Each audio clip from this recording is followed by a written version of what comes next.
Hello everyone, welcome back to my channel and to natural or elemental magic.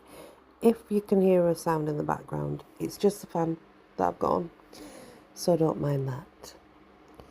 Shape and form. The shapes of natural objects in the world are not random. They are the result of natural processes and show them in visual form. Using our human abilities, we can examine nature and learn from it. We can also reproduce and recreate nature according to our own culture and consciousness. Our traditions and customs are based on forms of action that have their roots in human relationships with other humans and, ultimately, with animals and nature. Only when human activities go blatantly against nature do they bring problems to the physical and psychic worlds. There are magical meanings and uses for shapes and colours, sounds and music, song and dance. Ancient mystics noted the relationship between the proportions of the human body and the ratios of notes and chords in music. When performed according to the true principles of nature, music, dance, and the movements of the human body are parts of the same divine harmony.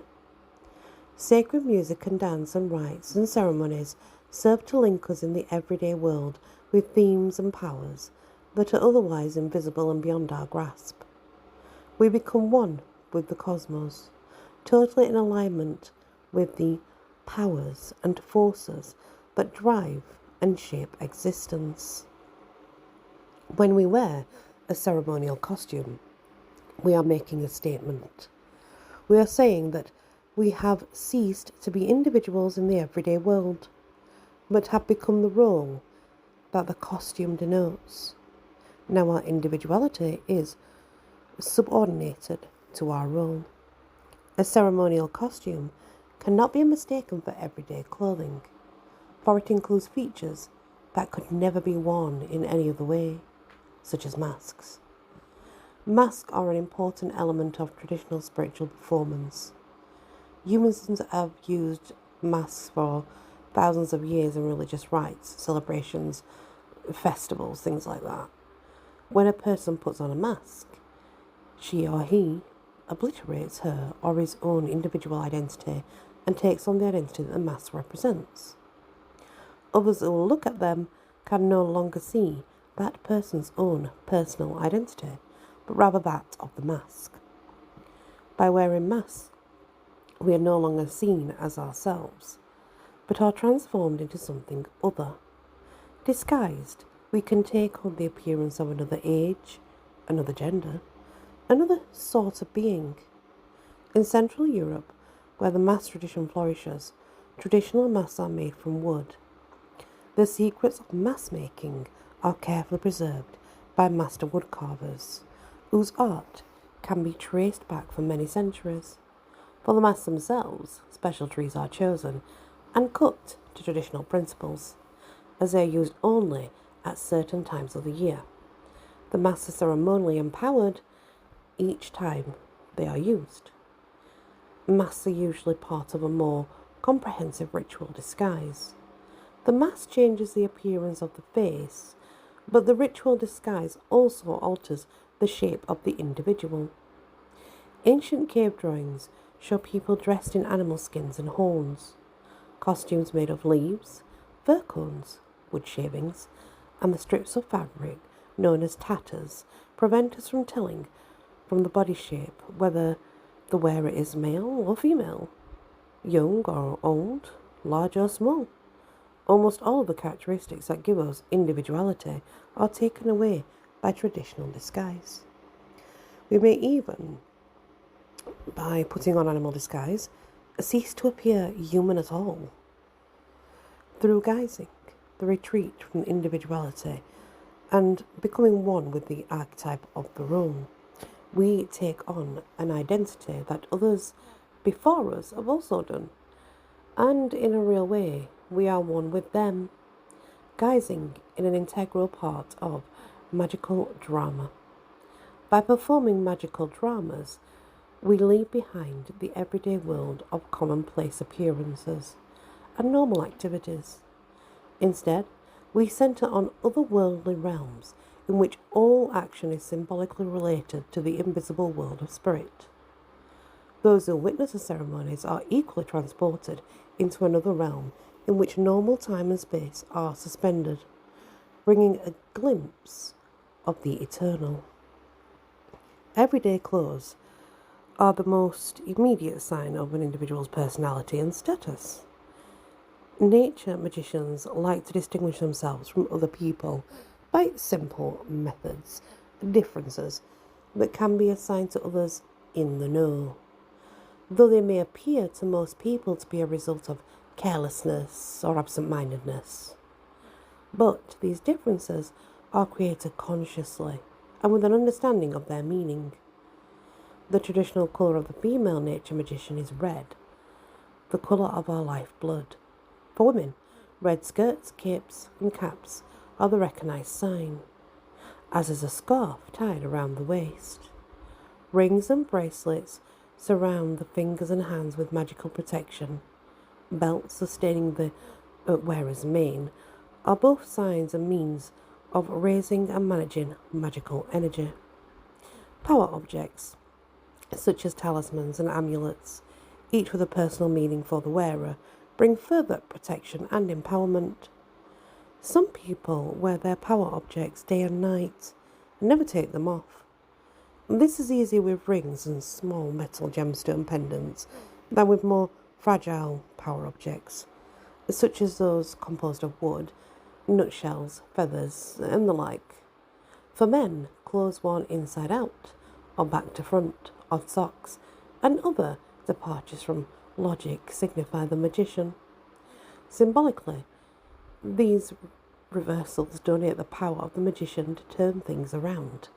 By doing things differently from what is normal, we can elevate our consciousness above that of the everyday materialistic world. Talismans and amulets, sometimes called collectively lucky charms, are worn they're sort of worn as magical protectors, but they can also be worn to enhance one's power and things. When we wear or carry them, we're under their benevolent influence. Amulets are usually natural objects that possess some special power, a special object, for example, such as a stone, a fossil, or a gem. Amulets exert their power whether or not they have been consecrated. They are almost exclusively protective in function. They resist unwanted entities such as harmful sprites and unfortunate states of being, including ill luck, depression, sickness. Talismans, on the other hand, are artifacts charged by ceremonial consecration to process specific energies. The nature of a talisman depends entirely on the actions we take during its preparation and the intent we put into it. Each talisman is given a function that the user knows, so that when it is in use, it evokes its powers within the user internally as well as externally. Talismans are useful material supporters of spiritual powers. Their form frequently reflects a spiritual principle, and they give an opportunity for master craftspeople to produce work of exceptional beauty and power. When we make talismans, we try to ensure that the magical virtues of the materials correspond with the desired use. Only when inner powers and purpose are in alignment can we expect the best possible outcome. Talismans are frequently of a practical as well as a decorative nature. Bracelets, pendants and rings can be worn easily and enhance the wearer's appearance as well as their spiritual powers. Although talismans written or printed on paper or parchment, they also form some part of a magical system. Natural magic uses only talismans based on metal, wood, bone and stone. Amulets that cannot be made into personal jewellery are often carried in a special container, such as a pouch or a locket. Amulets and talismans are sometimes worn together, as sort of like on a charm bracelet or even like a necklace. Examples include stones, beads, amber, silver, gold, claws of eagles and bears, wolf's teeth, toad's bones, and snake vertebrae, teeth, claws, and bones. Link the wearer to the corresponding animal powers. If one has a personal power animal, then it is fitting to choose something from it, either a symbolic representation or actually part of the animal. The talismans, because they acquire the power through ceremonies and consecration, you have to understand that before consecrating a talisman, you must decide first what its function is, what it's going to be. You need to decide why you feel that is the need and what the intention is for it to do. Should the talisman function as a weapon or a shield? Should it be magically active or passive? Should it attract good fortune or ward off harm? If it is to protect, should the protection come from invisibility, so that it works unnoticed, or should it be visible, appearing fearsome? What is a talisman to be called? There are important considerations to contemplate, but they affect the style and content of the proposed talisman. When we make or charge a talisman, we must have the right magical attitude from the beginning to the end of the ceremony. Proper mental preparation is essential. Natural magic should never be performed as a game, for entertainment, or as a joke. Performing natural magic is primarily a means to inner spiritual development, and this is even more important than the results on the outer level. In any case, magical processes will not work properly unless we are mindful at every part of the entire operation, no matter how long it takes to finish. During a magical action like this, however long, however difficult the procedure may turn out to be, it's essential to remain concentrated throughout.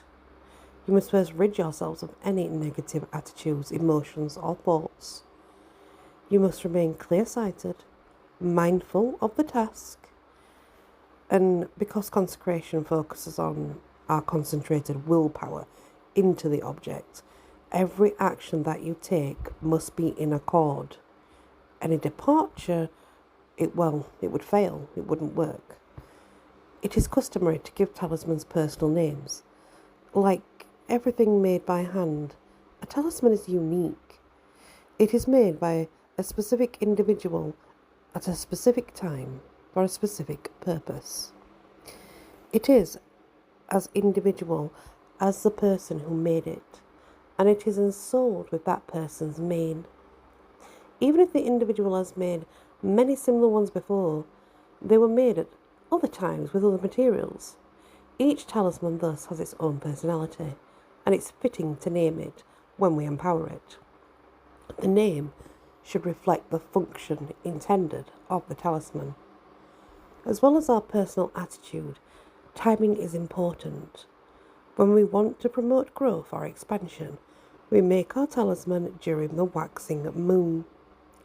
Conversely, those connected with decline and receding and going downwards rather than coming inwards, they're made during the waning moon. Astrologers can recommend exact moments that best sort of suited for any purpose. So when you have everything that you need and the time is right, then you can obviously make the talisman. First, you need to collect everything that you need, decide on the talisman's name, create a really good space to do it in, which we've already talked about how we sort of create our sacred spaces. It's the temporary magical barrier that will protect you and the talisman and all the materials without any psychic interference at a critical time. Once you're also in the correct state of mind, let nothing distract you from the procedure. Everything must be done with full concentration, visualizing the appropriate energies flowing into the talisman as you proceed. Talismans are named with a naming ceremony, which may be used for anything that needs to be named. Once the talisman is finished, it should be enclosed in darkness. Put it in a box or light-proof bag, or wrap it in black cloth. Then rotate the container and the talisman within it 9 times, calling on the power that you intend it to have.